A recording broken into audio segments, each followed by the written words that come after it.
no matter who you vote to power, nothing is going to change unless you destroy the permanent bureaucracy. So let's go through what that consists of. You mentioned, you used a phrase I've never heard before, the NGocracy? Yeah. What is that? So I was researching for Martin Center about a few statistics. You ready for this? Okay. Yes. So between 1975 and 2008, right, the number of faculty increase in education, higher ed, has been 10%. Now, if I ask you, take a random guess, the number of administration that doubled in that time, or that tripled in that time, like what was the number that would come to your mind? 10% increase in faculty. What's the equivalent rise in administration in higher ed? College administrators? Yeah. 50%. 221%. When it goes to schools, it's even worse. Between 1950 to 2009, students rose 96%, teachers rose 252%, administration and other staffs rose 702%. So these are all, or mostly just parasites who are attached to this money-making operation, but don't. The money-making operation is the key part of the statement. Yes. Bureaucracy, if you see, they have their own growth momentum. It's an institution which is designed to survive. Bureaucracies everywhere in the world, Indian Railways, the British NHS, you see bureaucracy, that is how they operate. NATO. Michael Desch, who's one of my favorite professors in Notre Dame, he once mentioned that NATO is a zombie, you shoot it in the head. You cannot reform bureaucracy, you cut down on bureaucracy. If you see the number of people who are coming out of these places, like this is a job-making scheme. The number of people who are coming out of these departments, I'm going to give you a couple of more numbers, which I wrote for a research paper in Martin Center.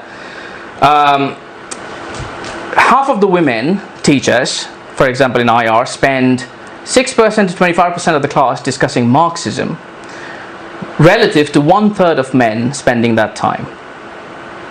Right? When you go to more activism-oriented subfields, men study mostly military strategy and hard power. Women are studying and focusing on refugee aid, human rights, NGOs, activism. Now that's nothing wrong. I mean, anyone can study those things, but you have to see the equivalent amount of pressure that's bringing in when these people are coming out of work. They need to work. They have studied, they've spent their time in doing research, they've spent their time doing a PhD in these things. They need to work somewhere.